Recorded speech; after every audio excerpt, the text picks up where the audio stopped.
Nag-aalala ka dahil malaki yung bill mo sa kuryente. O heto, meron akong ipapakita sa'yo. Ito na yung gamit namin ngayon na ilaw. Solar nga pala ito.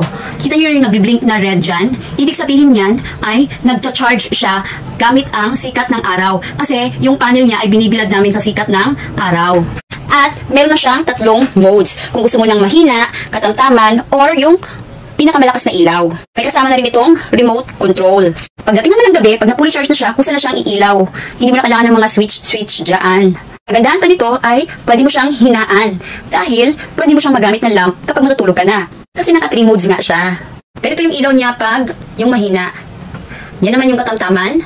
At yan yung pinakamalakas niya na ilaw. Take note, naglalas yung ilaw niya hanggang umaga. Ito naman yung isa. Dalawa yan ha. Siyempre, dinalawa ko na para makatipid kami. Ito yung panel niya mga kalangga.